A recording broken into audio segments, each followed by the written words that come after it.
Bắn.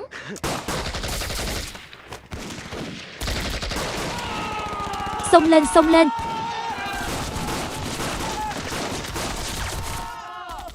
Khốn kiếp bên anh Uy, sợ là không nghe thấy hiệu lệnh rút lui. Dừng bắn lại gần chút, xông lên. Lại gần nữa đi, xông lên đi các dũng sĩ Trung Quốc.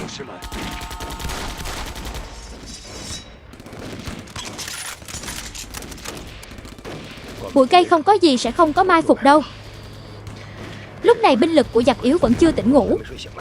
Xông lên đi, nếu không thì binh lực của họ không đủ. Anh xem pháo đài của địch. Chẳng lẽ bọn chúng chỉ có 1-2 khẩu súng máy hạng nhẹ, không có khẩu súng hạng nặng nào? Sao bọn chúng chỉ đang đợi anh tiến vào vòng dây để tấn công một lần? Anh xem lại bụi cỏ bên kia. Tiếng súng có thể khiến chim bay trong 10 dặm. Giật mình, bên đó có con chim nào bay ra không? Đúng đó, phải làm sao? Bên anh Uy, sợ là không nghe thấy hiệu lệnh rút lui. Dương Đại Ngũ có. Anh dẫn trung đội 2, trung đội pháo binh đội xuống máy, chặn đường truy đuổi của địch, bố trí mai phục ở khe núi yểm hộ bộ đội rút lui. Trung đội 1 và 3 theo tôi tiếp ứng sườn Tây. Tiểu đoàn trưởng, cậu ở lại, tôi đi tiếp ứng. Mệnh lệnh rõ, trung đội 2 đi theo tôi.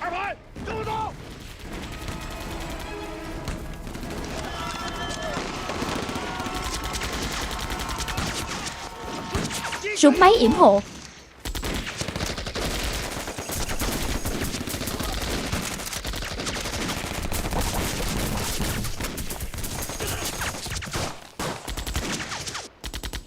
Nhóc hư sinh còn đợi gì nữa, pháo hỏa của chúng ta đâu.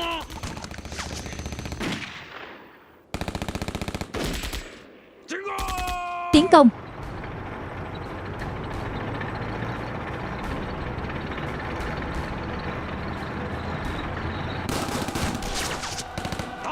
Bắn.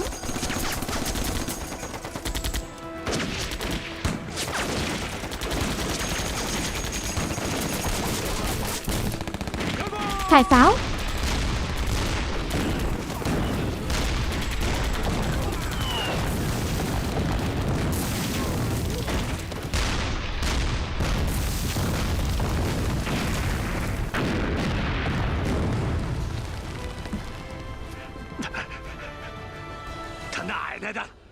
Bắn cho tôi.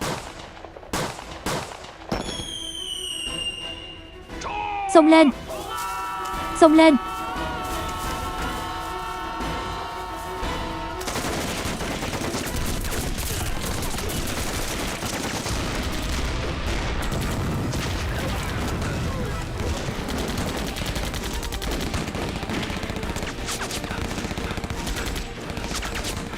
Có mai phục, chúng ta bị bao vây rồi, phải làm sao? Chú ý ẩn nấp phòng thủ tại chỗ chờ cứu viện chuẩn bị. Bắn.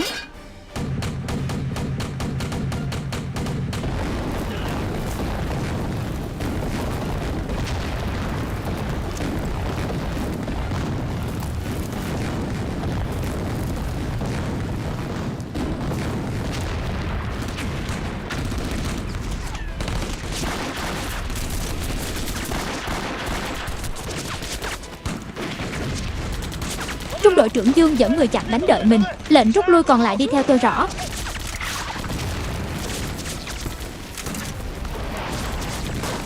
Phó tiểu đoàn trưởng đừng ở đây, mau rút lui được. Cẩn thận.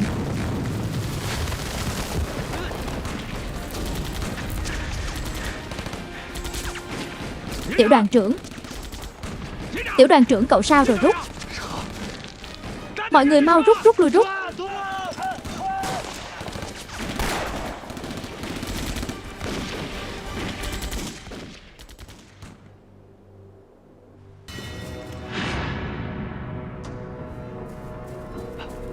Báo cáo quân trinh sát, báo cáo. Chưa tìm thấy dấu vết của quân đội Trung Quốc.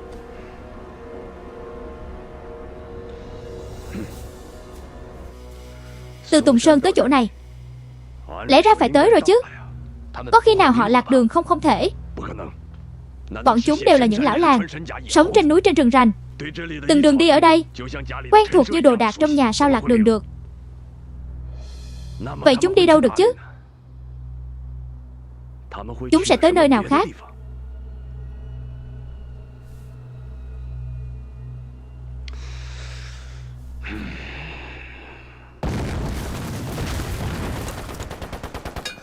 nhắm vào doanh trại địch chuẩn bị bắn.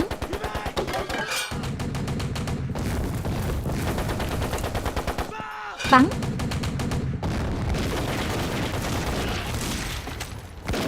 Xông lên.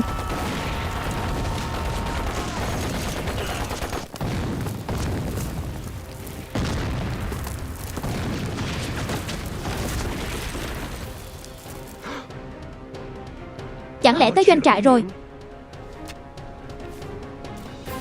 Báo cáo của trinh sát. Phát hiện tiền đội trại Tùng Sơn đã rơi vào bẫy sông Tây Bá. Các đại đội sẽ tới sau 2 giờ nữa. Tiếp tục trinh sát. Phát hiện quân chủ lực của trại Tùng Sơn thì báo ngay rõ. Thông báo mỗi đội chuẩn bị phục kích rõ. Chuẩn bị chiến đấu.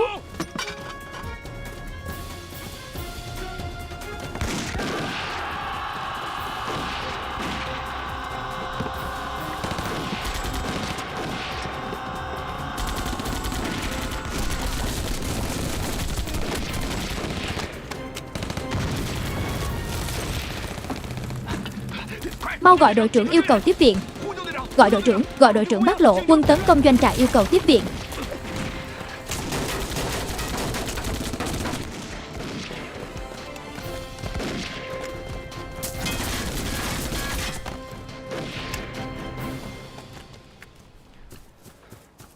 Báo cáo doanh trại bị quân chủ lực Tùng Sơn tấn công. Yêu cầu tiếp viện. Cái gì? Người Trung Quốc gian xảo. Mau về tiếp viện.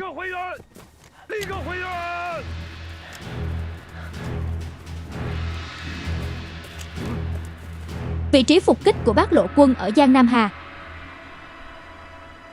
Nghe đi làm chủ được doanh trại Tùng Sơn rồi.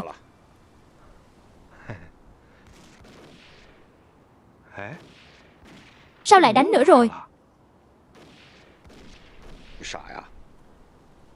Cậu ngốc hả? Không gây chút động tĩnh sao bọn chúng cắn câu được? Anh ngủ. Anh thông minh thật. Tới cả diễn kịch cũng giỏi nữa, cậu vẫn còn non lắm.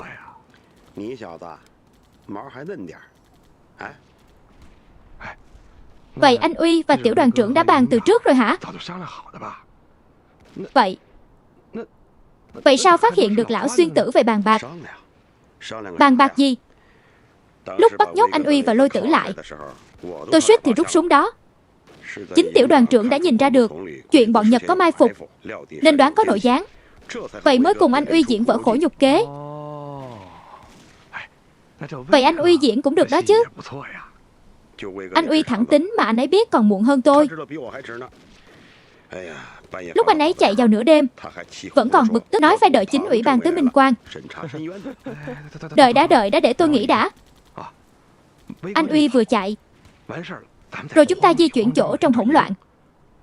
Lão Xuyên Tử thì chạy đi báo tin cho bọn Nhật, nói chúng mai phục chúng ta.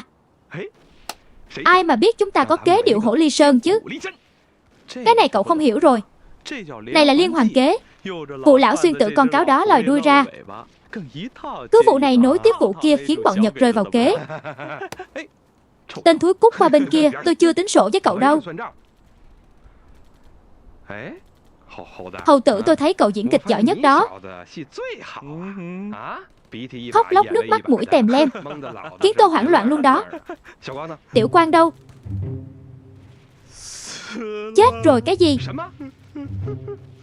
Hả vào lúc nào chết, rồi lúc nào hả lúc nào? Cái này lại ngốc rồi. Giỡn tôi phải không? Giỡn mặt tôi phải không? Đừng ồn nữa. Im lặng đi, bỏ ra làm gì vậy hả? Làm gì chứ tiểu Quang giúp anh Uy, rồi tiểu đoàn trưởng lần này và chúng ta phải văn minh. Kiểu chưa văn minh gì chứ? Tôi phát hiện mấy người các anh chẳng có chút nghĩa khí nào. Các anh lại ấp phe, lại lừa một mình. Tôi lỡ như tôi bắt tiểu đoàn trưởng thì sao? Người thua cuộc là ai?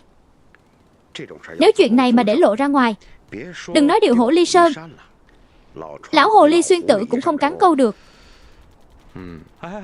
Cũng đúng, bọn Nhật tới rồi. Tới rồi.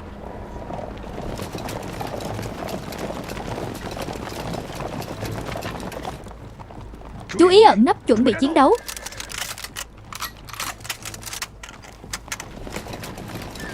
Tiểu đội trưởng Honda đã lập công xuất sắc, anh xem. Các chiến sĩ vẫn kiên trì. Anh vẫn một đội canh giữ con đường này. Những người khác quay về trại tiếp viện.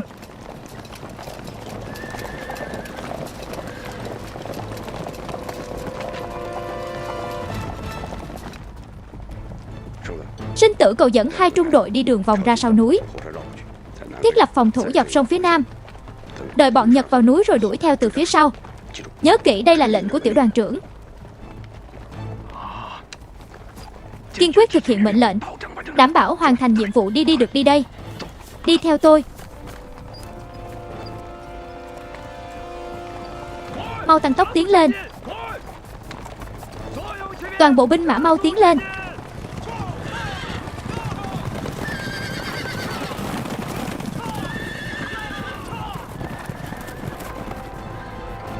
Bộ tiểu đoàn bộ binh Nhật Bản ở Tùng Sơn. Tìm kiếm cẩn thận cho tôi. Tập trung tất cả mọi thứ còn sử dụng được, mau lên. Mấy lá cờ Nhật này của tôi nha, được cho cậu được.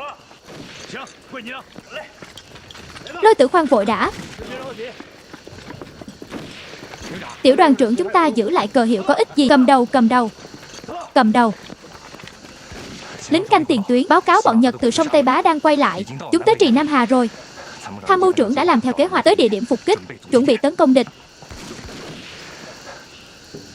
Đại nhãn tiểu quan có. Dẫn trung đội 2 canh gác trên đường. Yên tâm, giao hết cho tôi. Lôi Tử có dẫn trung đội một mặc quân phục của địch, bắn từ tháp pháo ở cổng doanh trại. Rõ. Phó tiểu đoàn trưởng có anh bắn tỉa từ sườn phía đông. Nhất định phải khiến chúng nghĩ chúng ta không thể cầm cự được lâu nữa. Yên tâm tiểu đoàn trưởng. Anh giữ lại mấy người đi, lỡ bọn Nhật tấn công đây phải làm sao? Yên tâm, ở chỗ bằng phẳng thì cục sắt này có ích lắm. Hả, anh cũng biết dùng xe tăng hả? Đợi đánh xong trận này thì mấy người các cậu đều biết dùng hết. Được đó. Tuyệt đối đừng hấp tấp. Nhất định phải đợi chúng gom lại một chỗ. Sau khi ba mưu trưởng quay lại, anh mới thả lưới bắt. Nếu chúng đã quay lại đây thì chúng ta không được bỏ sót tên nào. Rõ. Vào vị trí chiến đấu đội 2. Theo tôi, đi theo tôi.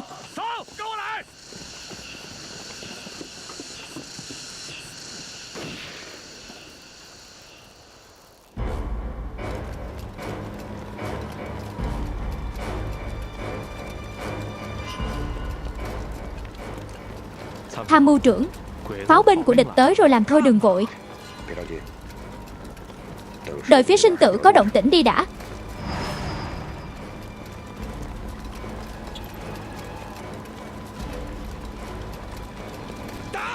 Bắn.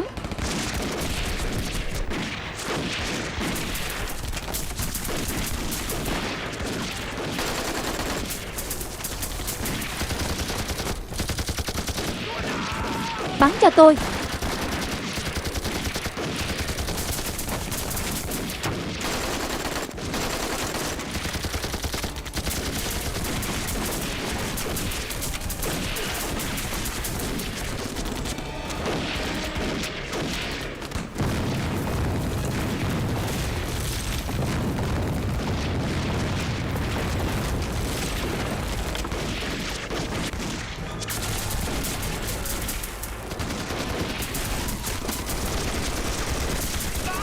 Bắn.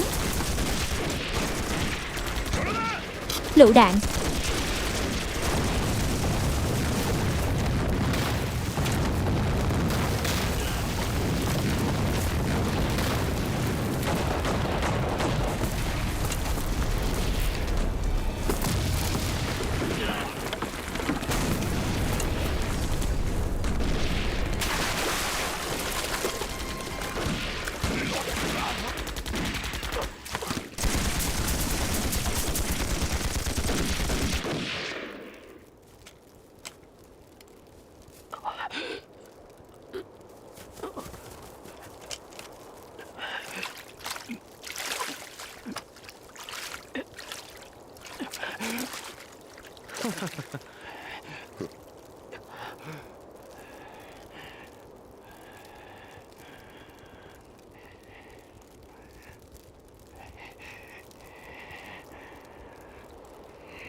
Võ sĩ Nhật Bản không sợ chết.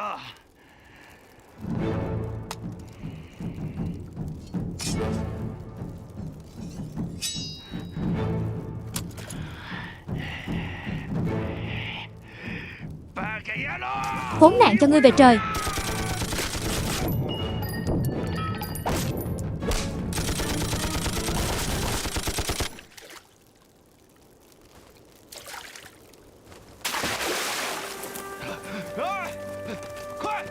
Mau lên. Xem thử còn sống không được. Lấy đi tất cả vũ khí, dọn dẹp chiến trường, tập hợp đi đường tắt qua núi chặn đường rút của địch. Anh Ngũ, trang bị này phải làm sao? Chọn đồ gì dễ mang theo thôi, để phần còn lại ở đây không mất đâu. Đi thôi, đi thôi.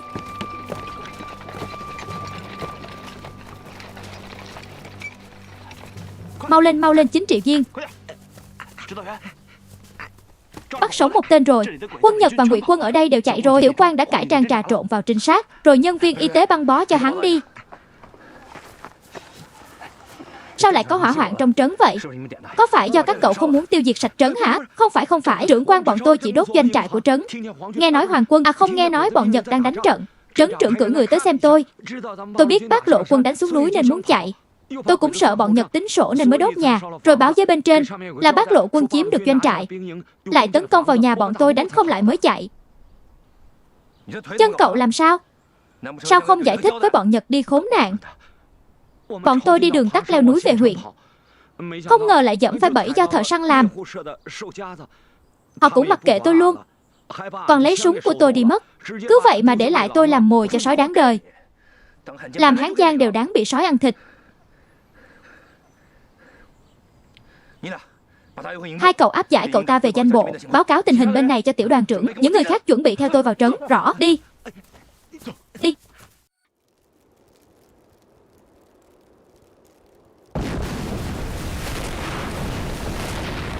Mau về doanh trại tiếp viện.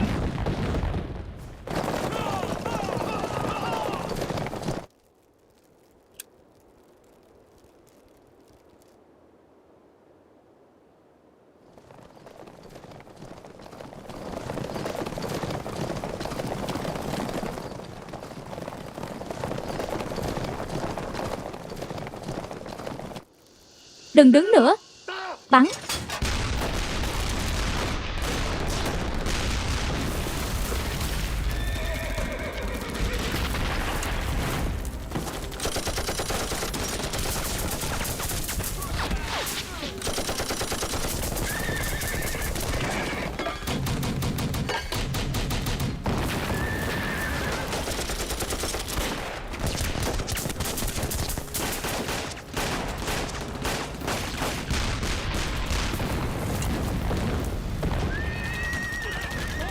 Toàn bộ mau chóng rút. Tuyệt đối không được hiếu chiến.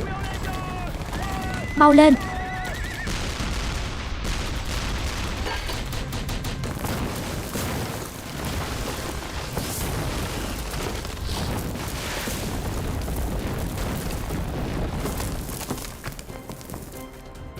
Khốn nạn.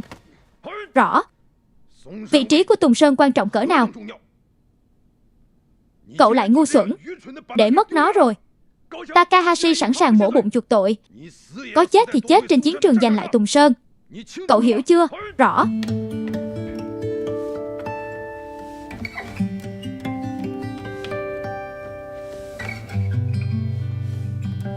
Nghiêm.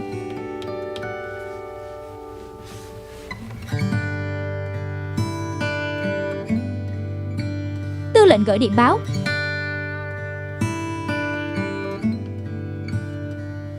Quân ta đã chiếm được doanh trại quân Nhật ở Tùng Sơn, tiêu diệt kẻ thù, đoạt được lượng lớn vật tư và vũ khí, đặc biệt gửi điện tín thông báo tuyên dương. Hay lắm, hay lắm.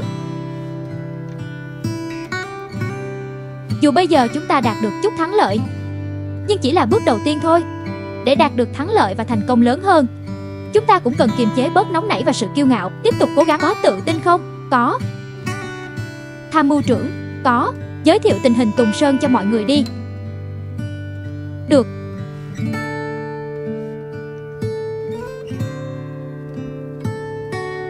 Tùng Sơn nằm ở phía tây bắc Sơn Tây, vùng nội địa bị bọn Nhật kiểm soát.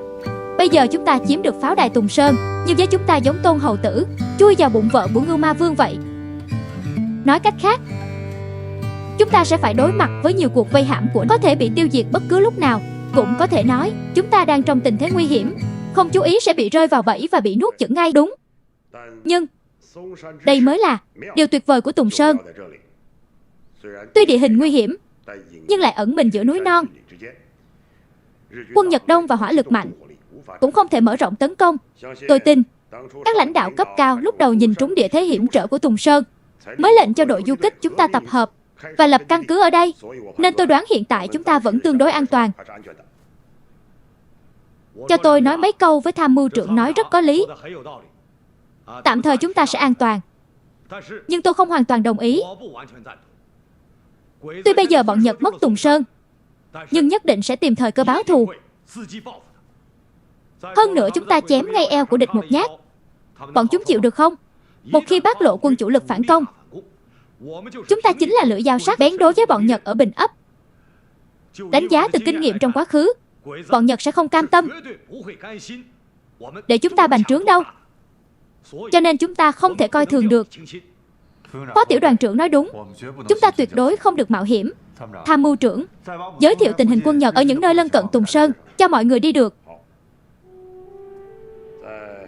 Các đơn vị đồn trú chính xung quanh Tùng Sơn có một liên đoàn số 4 ở núi Đại Bạch.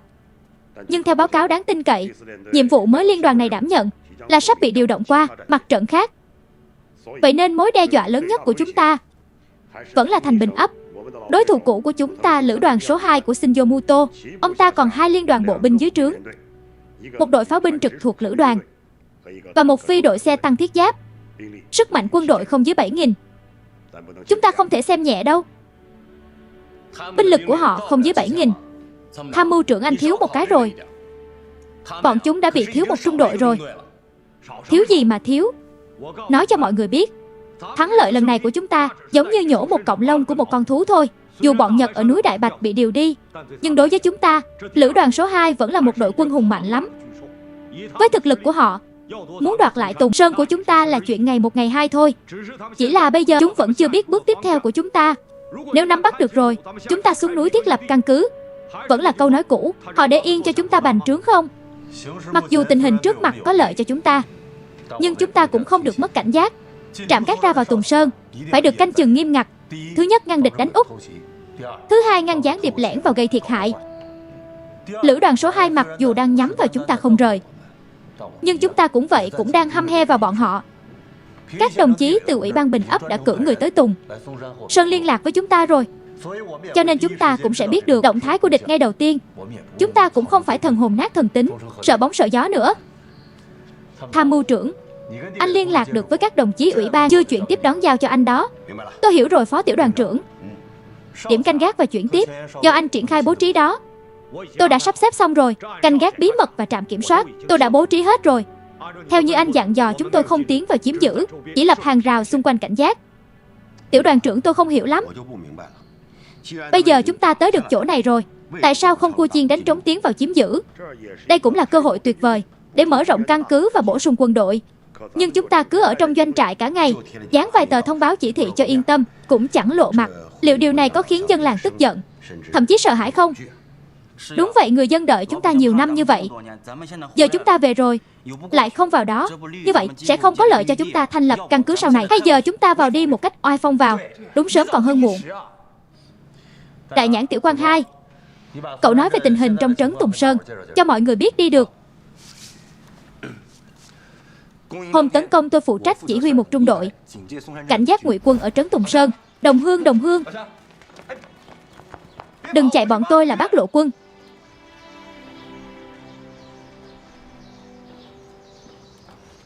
Thu súng lại hết đi. Đại nhãn tiểu quan, sao trấn này lại yên tĩnh vậy chứ? Người đi đâu hết rồi, chạy nạn hết rồi. Người ta nói trốn thổ phỉ, trốn chiến tranh. Thổ phỉ tình hình cụ thể ra sao bọn tôi không rõ, nhưng bọn tôi chắc chắn một điều, chiến tranh thổ phỉ mà người dân nói chính là chỉ chúng ta. Tiểu đoàn trưởng, xem ra nỗi lo của anh và chính quỹ đều thành sự thật rồi. Bọn Nhật sau lưng chúng ta ném đá giấu tay khá nhiều đó. Phó tiểu đoàn trưởng, chúng ta có binh lính bản địa nhiều không? Hình như không có. Nghĩa dũng quân của chúng ta phần lớn từ Nhiệt Hà qua đây. 2 năm qua lại bị bọn Nhật chặn đánh ở Đại Sơn, rất ít khi qua lại với dân chúng bản địa. Bọn Nhật càng tàn nhẫn sát hại gia đình của các nghĩa dũng quân. Có tân binh lên núi, nếu bị phát hiện sẽ bị liên lụy 9 đời. Đại Ngã và Sinh Tử là người của Thuồng Bách Miết cách đây hơn 100 dặm. Sau khi lên núi thì sao? Đừng nói thay tên đổi họ. Còn các Đức hoàn toàn liên lạc với gia đình. Vấn đề này thật ra lúc trước anh Huy cũng cân nhắc rồi. Cũng muốn phát triển lính địa phương, để sau này xuống núi còn dễ dàng qua lại với đồng hương. Nhưng lực bất tòng tâm, lại còn có nguy cơ bị địch trà trộn. Lão Xuyên Tử cũng là nhân cơ hội càn quét của bọn Nhật mà trốn lên núi đó. Mấy năm qua chúng ta xa cách đồng hương quá xa lạ rồi. Mọi người chú ý nha, nhất định phải dặn dò các chiến sĩ, đặc biệt là những người đang làm nhiệm vụ canh gác, liên hệ với dân chúng phải lễ phép khách sáo. Điều này là nguyên tắc quân đội đầu tiên của chúng ta. Xin chào mọi người, cho bọn tôi kiểm tra chút nhà nào.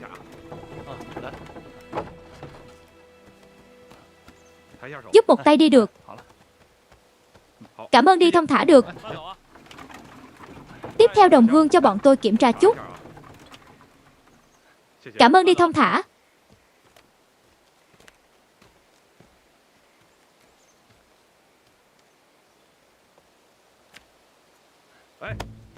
Đứng thẳng lên, ấn ngừng ngẩng đầu.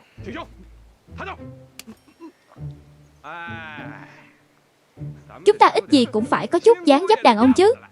Đúng vậy, anh đừng cười. Anh cũng mới dậy thì đây thôi, làm gì biết dáng vẻ đàn ông mà nói. Nói đi nói lại, đi tới đây, tiếp theo. Nhóc thư sinh đẹp trai, mặt lạnh không biết cười, miệng lúc nào cũng nói đánh giặc.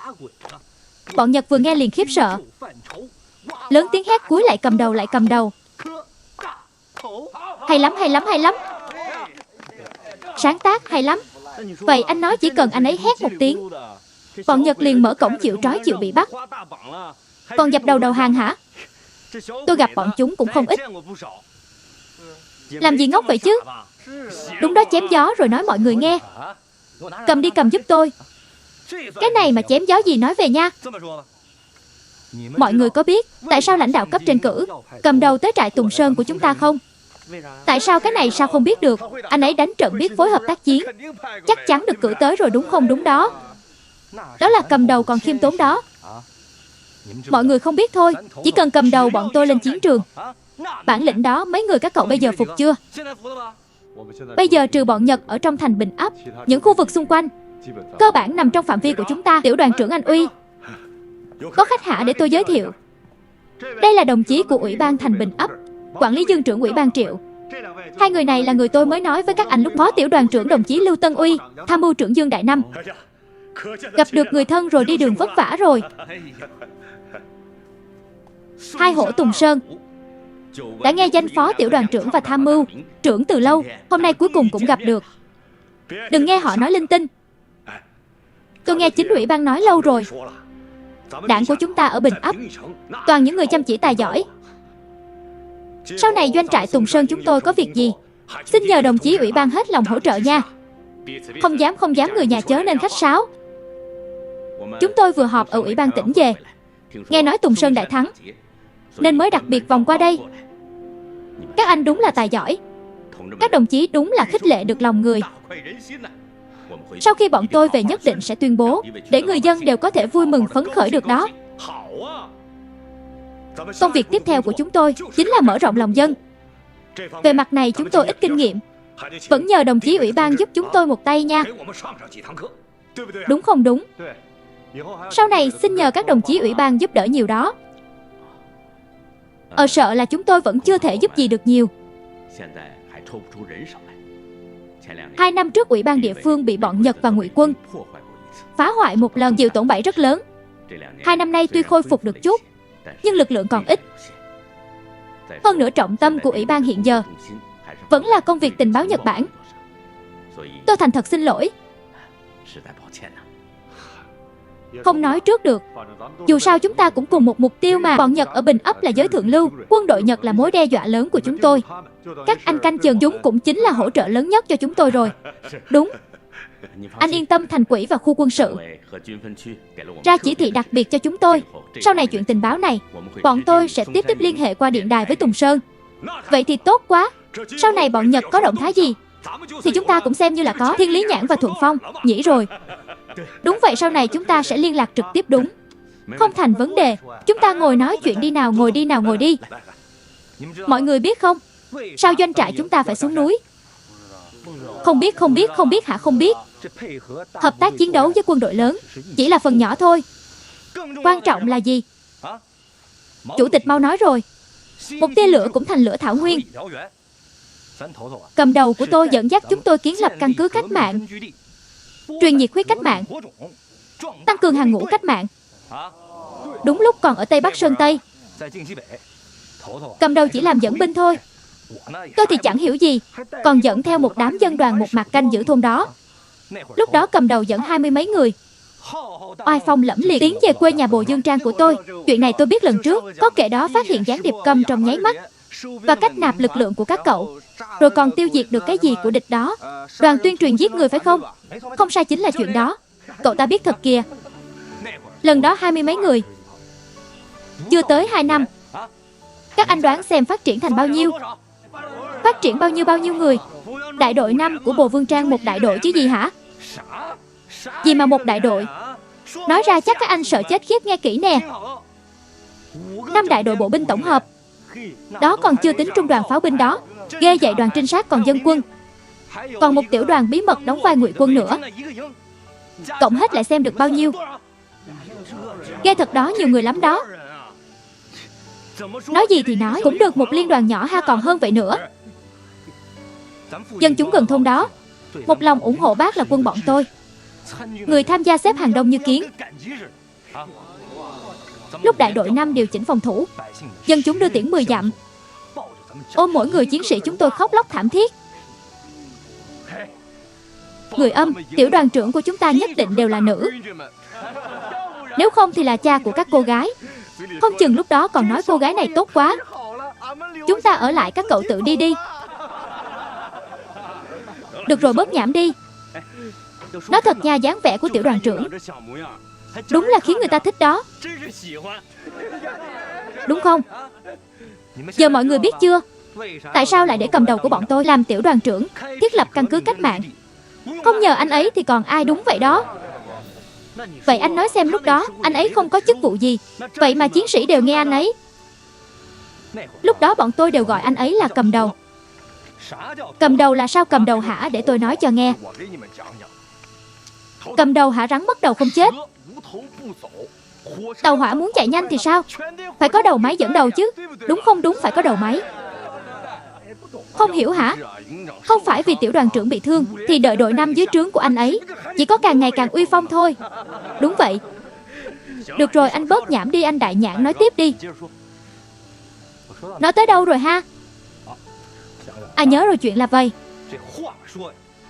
Lúc cầm đầu đang điều trị thương ở bệnh viện, còn dẫn đầu một trung đội cảnh vệ, mấy thương binh, chỉ vài phát súng ở Hán Dương đã chặn được hầu hết quân Nhật chật ngụy quân. Vào thời khắc cuối cùng, anh ấy một mình xông vào doanh trại địch, chém một dao bày đứt cờ hiệu của bọn Nhật. Đoàn trưởng Dương Vũ của Tân đoàn 3 tới tiếp viện, thấy được ngạc nhiên một phen, cảm thán người này có lòng dũng cảm để trở thành người bất khả chiến bại. Đó thực sự là Triệu Tử Long tái thế đó, hay lắm. Đoàn trưởng Dương đó vừa quay đầu liền tiến tới gần.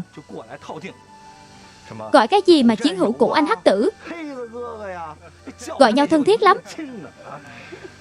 Còn nói dùng 2 khẩu pháo núi, thêm mấy khẩu súng máy để đổi nhóc thư sinh. Mọi người đoán xem, 2 khẩu pháo núi luôn. Đó là món đồ hiếm đó. Còn nói mời nhóc thư sinh về làm tiểu đoàn trưởng nữa. Thật đó, mọi người đoán xem. Mọi người đoán xem tiểu đoàn trưởng nói gì? Nói sao vậy? Chắc chắn đoàn trưởng Tào nhìn thấy. Khuôn mặt tối sầm đỏ bừng tía tai của anh ấy, chửi anh ấy khốn nạn. Đúng rồi, nhảy dựng lên tức là chửi.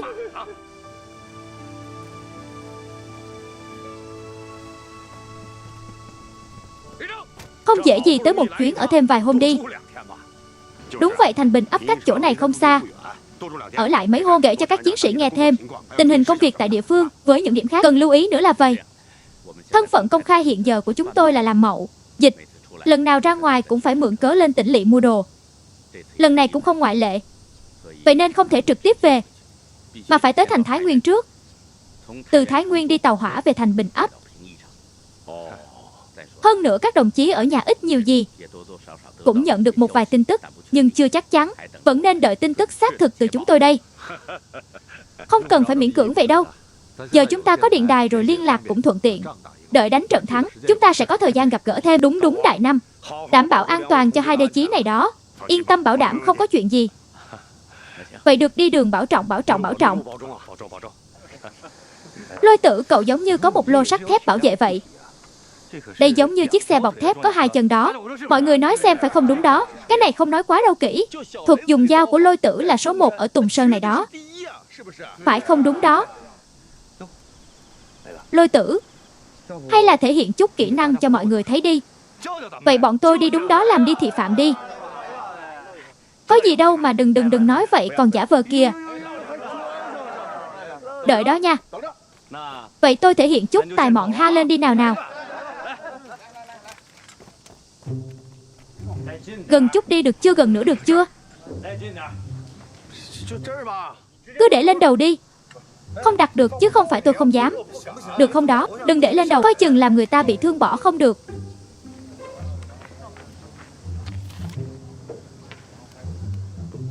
Được không đó? Đứng yên đó.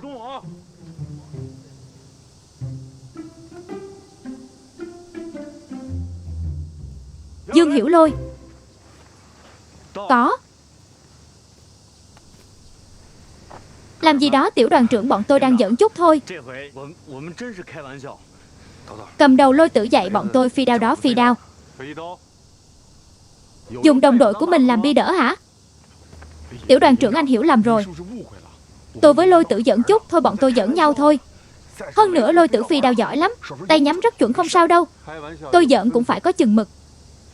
Có câu nói xưa, ngựa có lúc ngã, người có lúc lẫn. Lỡ nhắm trúng đầu thì cái dao này của cậu không giết địch mà lại giết đồng đội đó tôi. Đúng Tiểu đoàn trưởng. Tôi sai rồi, sau này tôi không dám nữa. Tiểu Quang, xin lỗi, không sao, giỡn thôi mà. Lôi Tử sau này nhớ kỹ. Ngoài trừ chiến trường làm nhiệm vụ, những lúc khác không được đem theo dao. Cậu xem, cậu đem thứ này theo, lỡ đi đường quẹt trúng chân chúng thì sao? Họ có biết cậu định làm gì đâu. Lỡ họ xem cậu là thổ phỉ, hoảng sợ dứt tiền bỏ chạy thì sao? Cậu thấy ấn tượng vậy có tốt không? Sau này không được đem theo nữa. Dạ. Tiểu đoàn trưởng, anh không biết thôi. Lúc trước bọn tôi toàn luyện gan như vậy đó. Anh thấy đó, các nhà hoạt động cách mạng thậm chí còn không quấn đai trên đầu. Luyện như vậy không phải can đảm hơn sao? Huấn luyện là khác, vẫn phải chú ý an toàn. Mọi người để ý chút. Dù nói chúng ta là quân nhân, nhưng cũng là người bằng xương bằng thịt. Đổ máu hy sinh là điều đáng trân trọng. Trên chiến trường cũng khó tránh khỏi. Nhưng điều này không có nghĩa chúng ta không yêu mạng sống của mình. Chỉ có bảo vệ tốt bản thân mới có thể bảo vệ người nhà, huyết mạch của đất nước và dân tộc. Rõ.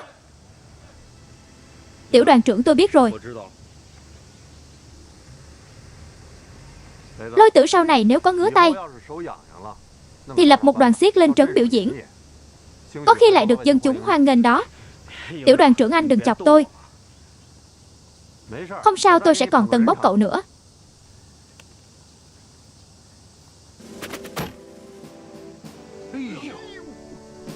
Huấn luyện đi, lợi hại quá, giỏi quá. Lợi hại thật đó, đúng đó. Anh ấy giỏi thật. Cậu còn là nhất đao của Tùng Sơn, không lợi hại thật đó. Trả cho cậu ta đi, không học theo cậu nữa. Đi đây, tôi đi đây, được đi.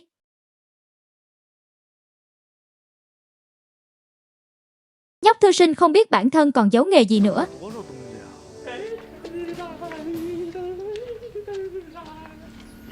Con chim rừng hót líu lo. Anh mới tới nhà tôi. Anh vợ ở với cậu em vợ. Mẹ chồng nói dừng lại. Vừa có rượu tới vừa có đồ ăn. Uống tới mức say chóng mặt. Rồi lén gặp nàng ở vườn hoa. Eo liễu đung đưa trong gió. Tiểu Kim dẫm phải hoa sen nhỏ.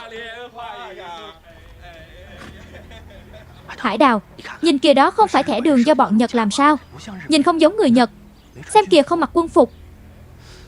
Vừa có rượu tới vừa có đồ ăn. Cha không phải thổ phỉ sao? Cha nghe đi bài hát say rượu. Không đúng. Nếu là thổ phỉ không phải chỉ cướp ngài sao? Còn lập trạm làm gì chứ? Con nói xem cha. Hay chúng ta chạy đi. Đừng tự rước họa vào thân, chạy gì chứ thấy hết rồi. Với lại con chạy nhanh hơn súng đạn không con. Còn xe hàng nữa. Nếu mà mất thì mạng cả nhà ta tiêu tùng. Vậy cha nói phải làm sao là phúc hay họa, cứ chờ mà xem.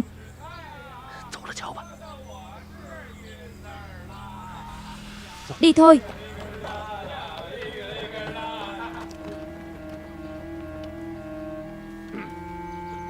Qua đó xem thử.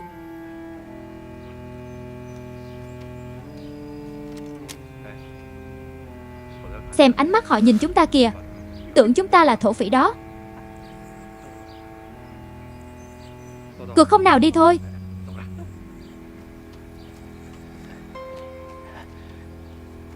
Từ đâu tới vậy? Từ đâu tới muốn đi đâu trưởng quan? Tôi là người trấn Tùng Sơn. Trưởng quan mời anh hút thuốc nha, hút thuốc nha. Trưởng quan, bọn tôi là người trấn Tùng Sơn, mở một tiệm tạp hóa lên huyện lấy ít hàng. Vừa quay về. Anh xem dạ trưởng quan. Dạ lương dân, thẻ lương dân, anh xem đi lương dân. Lương dân hả? Đúng là lương dân chắc chắn đó, cái này. Đừng quậy nữa, đưa tôi. Đồng Hương xin lỗi nha, xin lỗi. Bọn tôi không phải thổ phỉ. Đúng, bọn tôi là đội du kích Bát Lộ quân của ông. Bọn tôi là quân đội của Trung Quốc. Xin lỗi hai người nha, xin lỗi, bọn tôi đùa thôi. Xin lỗi nha trưởng quan. Bọn tôi là lương dân. Đúng, hỗ trợ hết mình cho đế quốc Nhật Bản, Đại Mãn Châu Quốc. Cái gì ông nói cái gì? Đừng trưởng quan. Trưởng quan đừng nổ súng, đừng. Trưởng quan, bọn tôi là lương dân thật đó ông nè. Cái này tôi phải nói. Tại sao bọn tôi đã nói là người Bát Lộ rồi mà ông lại nói ủng hộ bọn Nhân? Ông có ý gì hả? Ý của ông là gì không? Tôi chỉ là lịch sự với ông ta làm gì tôi thấy. Ông ta chẳng phải người tốt gì, giống Hán Văn lắm. Đừng dọa cha tôi làm gì vậy? Đừng có dọa cha tôi bỏ xuống. Đừng Hoa Kỳ đứng đợi. Cha, đừng sợ. Đi các anh, bọn tôi là lương dân thật. Không lừa các anh đâu. Đồng Hương, không sao chứ không anh Uy. Đội kiểm tra báo cáo có nhiều người dân quay về lắm đó. Vậy thật hả? Họ không sợ thổ phỉ chiến tranh nữa sao? Cũng thật tình. Họ trốn được một lúc chứ không trốn được cả đời. Thời buổi loạn lạc như vậy trốn ở đâu được chứ? Tới đâu cũng như nhau thôi. Vẫn phải quay về. Anh xem đánh trận, người bình thường trong ngoài đều sợ hãi. Còn chúng ta phải nghĩ cách, không thể cứ như vậy mãi được. Tôi đoán người dân mới đầu đều quản trước sợ sau, giờ chắc là sợ nhưng tò mò. Hiếu kỳ đó.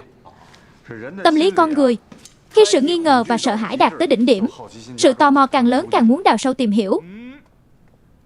Tiểu đoàn trưởng, tôi hiểu rồi. Hèn gì mấy ngày qua anh không cho quân tiến vào trong. Anh muốn đợi người dân tự quay lại. Dân chúng vừa quay lại thì chúng ta tiến vào. Hai bên gặp mặt nhau, không nói chuyện cũng không được. Cái anh muốn là hiệu quả này phải không? Đúng là có ý đó. Mà ở đây không phải chiến trường. Gọi tôi là Trung Hiếu đi, đừng gọi tiểu đoàn trưởng nữa, nghe xa cách quá. Không được. Gọi tiểu đoàn trưởng thoải mái hơn. Anh xem tiểu đoàn trưởng, để tôi nói lời thật lòng nha. Từ lúc anh lên Tùng Sơn, mọi chuyện anh làm tôi tâm phục khẩu phục. Tôi tin đi theo anh, tôi nhất định đạt được thành tựu lớn, sống những ngày tốt đẹp. Cái đó đâu chỉ riêng mình tôi. Mọi người cùng nhau nỗ lực mà không sai. Cùng nhau cố gắng. Anh Uyên, nhân tiện đội chúng ta sắp vào trấn, nhất định phải dặn kỹ các chiến sĩ sau khi vào trấn. Nếu thật sự đụng phải nhóm người dân không biết gì về đội thì cũng đừng động thủ mắng chửi đó. Kiên nhẫn giải thích vậy được. Lần này chúng ta vào trấn sẽ được gọi là cố gia tới nhà. Gặp lại bố vợ mẹ vợ có chút giận thì cũng ráng nhịn. tôi là người trấn Tùng Sơn thật đó, đúng đúng. Phải rồi, bọn tôi quen biết người Tùng Sơn, tên Lão Xuyên Tử người Tây Sơn. Ông quen biết Lão Xuyên Tử? Cha tôi không quen, cha tôi không quen. Không, ông ta tới mua hàng thôi cha. Cha nó là người Tùng Sơn, tôi không bán. Đuổi ông ta đi. Cũng không biết ông ta nói thật hay láo anh Sinh Tử. Anh xem cái này nè, xem thử đây là cái gì. Anh Sinh Tử, cái gì vậy?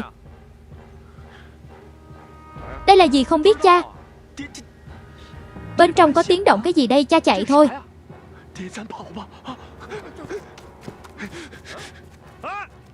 Ông già đứng lại. Không được bắn. Đứng lại Đồng Hương, đừng chạy. Bọn tôi là bác lộ thật mà, đừng sợ mà Đồng Hương. Bọn tôi là bác lộ thật mà. Đồng Hương đồng. Tiểu đoàn trưởng, lỡ có xảy ra chuyện gì, sinh mạng chiến sĩ không được đảm bảo. Phải làm sao? Làm gì nghiêm trọng vậy? Đồng Hương không có vũ khí, có thể đe dọa chiến sĩ kiểu gì. Dù có cứ nhịn, đây là lệnh. Được. Giờ tôi đi sắp xếp, nhất định tuân thủ kỷ luật. Anh Uy Đại Năm về rồi à? Về rồi, tôi tiễn đi rồi báo cáo. Tiểu đoàn trưởng, phó tiểu đoàn trưởng sao vậy? Bọn tôi gây họa rồi. Chuyện gì? Các anh đi xem đi.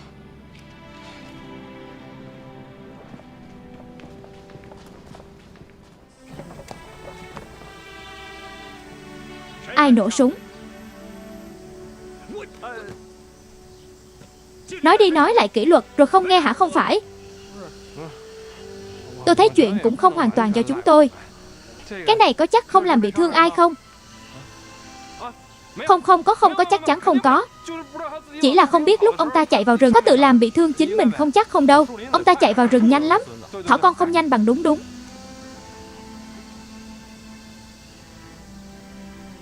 Tiểu đoàn trưởng, lần này tiêu rồi. Vốn dĩ dân chúng đã rất thưa thớt, giờ bọn họ làm loạn như vậy. Hay chúng ta đổi kế hoạch vào thị trấn? Không cần. Không ai bị thương là được rồi. Vậy đi lập tức vào trấn. Cửa này chính là cửa này được. Vậy tôi tập hợp đội ngũ. Không cần tập hợp. Chúng ta trả lại xe hàng rồi xin lỗi. Cầm đầu dẫn theo trung đội cảnh vệ đi. Dẫn theo làm gì? Vốn dĩ dân chúng đã sợ rồi, đem theo nhiều người sẽ phiền thêm. Đi thôi được. Mau đi theo. Đi thôi.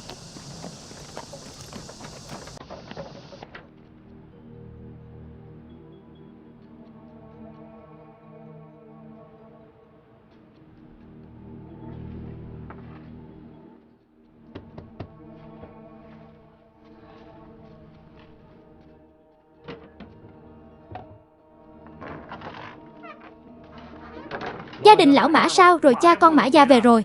Hàng hóa bị cướp hết rồi. Ngươi suýt chút nữa cũng bị bắt luôn. Đúng là thổ phỉ mà.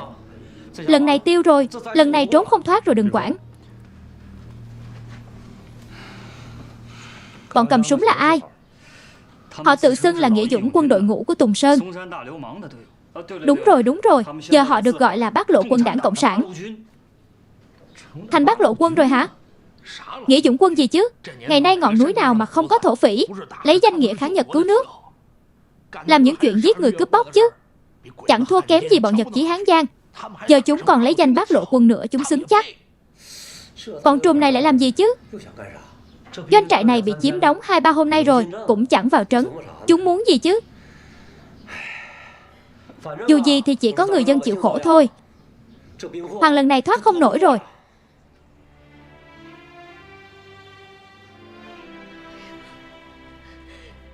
Phải làm sao đây? Mấy hôm sau có cuộc họp lớn, hàng hóa mất hết rồi. Nhận của người ta bao nhiêu hàng hóa gia thuộc. Đã thỏa thuận mai có người tới kiểm tra lấy hàng rồi. Giờ thì hay rồi, nhà này xem như mất rồi. Người cũng khó mà sống nổi rồi.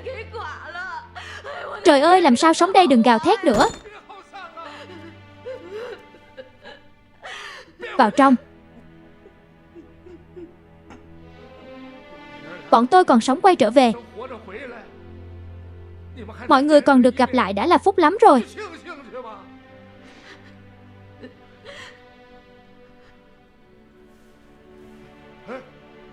Thủ thương đâu? Ra ngoài chơi rồi, thời buổi nào rồi? Còn dám để nó ra ngoài chơi hả? Còn đứng đó làm gì? Mau đi tìm nó đi, đi mau. Mau tìm về đây. Tìm về rồi mấy người đem Thủ thương đi đi. Đi đi. Thời buổi loạn lạc, bọn con đi đâu được chứ? Đúng đó cha. Đi đâu? Cũng đỡ hơn là chết ở đây.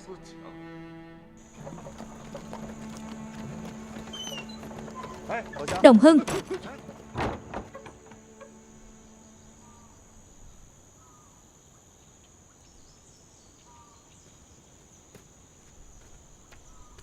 Xem ra thông báo của chúng ta không có hiệu lực rồi. Anh xem lạnh lùng còn hơn bọn Nhật. Sinh tử có phải tiệm của Mã Ký không? Đúng là ở đây còn thẻ lương dân mà hầu tử.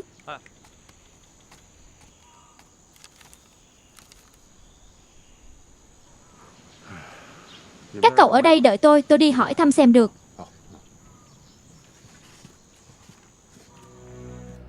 Thời gian gần đây bình tĩnh lại nha. Đợi họ vào trong trấn rồi muốn gì cho nấy. Phải rồi. Nói con gái lớn và con dâu của mỗi nhà tuyệt đối ít ra đường. Trốn được đâu, cứ trốn đồ đạc bị cướp rồi thì thôi. Nhưng đừng để chuyện tương tự lần trước xảy ra nữa.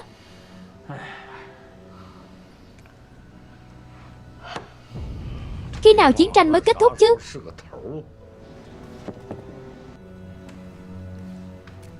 Đi đi. Hai đại gia người doanh trại tới rồi, tới bao nhiêu? Hình như 4 người, còn dắt theo một xe lừa. Hình như là xe hàng của tiệm nhà ông Mã, tiệm của Mã Ký. Thủ thương nhà cậu có chuyện rồi? Chuyện gì? Cha với ông cậu về rồi, có chuyện rồi, đang khóc đó. Rốt cuộc là xảy ra chuyện gì? Nghe cha tôi nói cha cậu suýt bị người ta bắn chết. Cái gì? Hai đại gia ông nói xem phải làm sao đúng đó. Ai vậy? Tôi vào nha. Mọi người đều ở đây hả? Cậu là tôi là...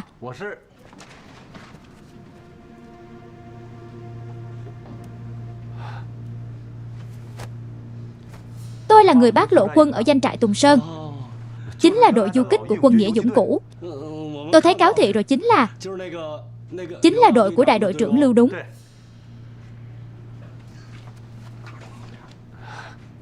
Ông tôi tới đây hỏi thầm chút tiệm của Mã Ký ở đâu.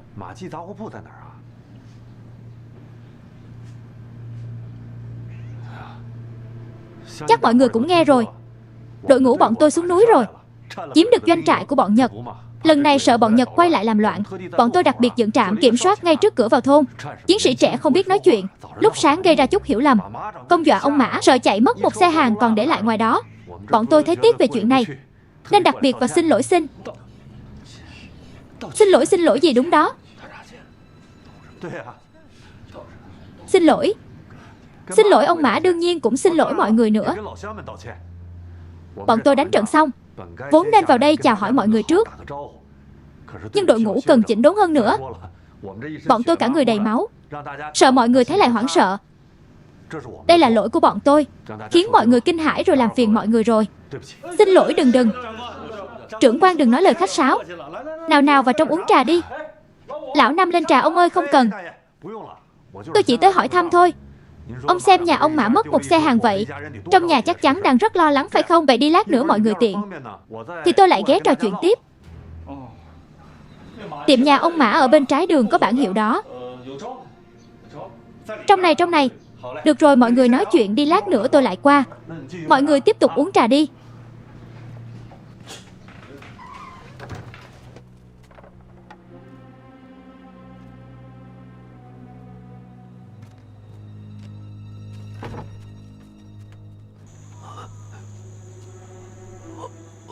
Khi thấy dân chúng phải chào hỏi với nụ cười đó, khách sáo lên. Sao rồi? Bọn Nhật không chỉ tung tin cũng mượn danh Nghĩa Dũng quân làm những việc lưu manh, gây ra biết bao chuyện xấu. Người dân nói gì không dám nói mới sợ đó. Đặc biệt lúc nhắc tới tên, anh Uy cả mặt lộ rõ vẻ sợ hãi. Có nghiêm trọng vậy không?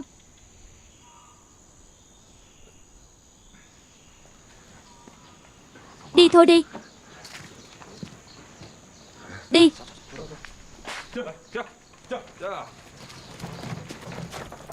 Đi thôi, đóng cửa đi rồi.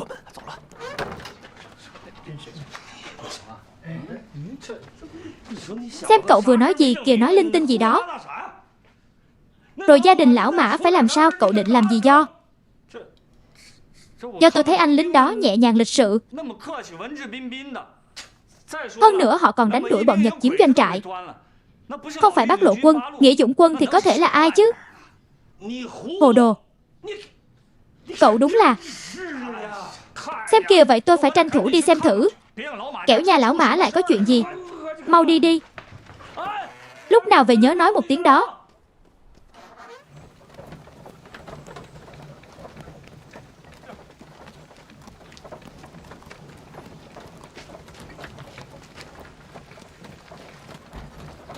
Tiệm mã ký. Bên kia. Sinh tự để ý đó, đường khó đi. Đừng để rơi hàng hóa kẹo bẩn đường đi. Giữ cho chắc đó đường.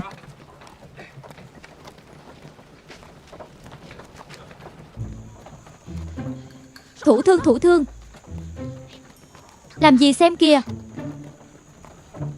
Đó là người bắn cha và ông cậu còn cướp hàng hóa nữa. Khốn nạn. Giúp tôi đi đưa cái này cho tôi, mau lên.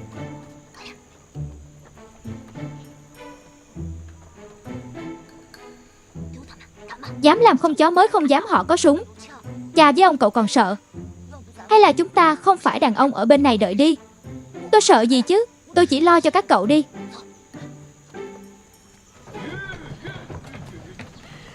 Phải làm sao đây, không có ai bị thương mà phải không? Đúng là không mà. Lần này chúng ta phải làm sao đây, đứng yên đó. Hầu tử kéo cổ áo lên cao đi. Đứng thẳng vào đi đi.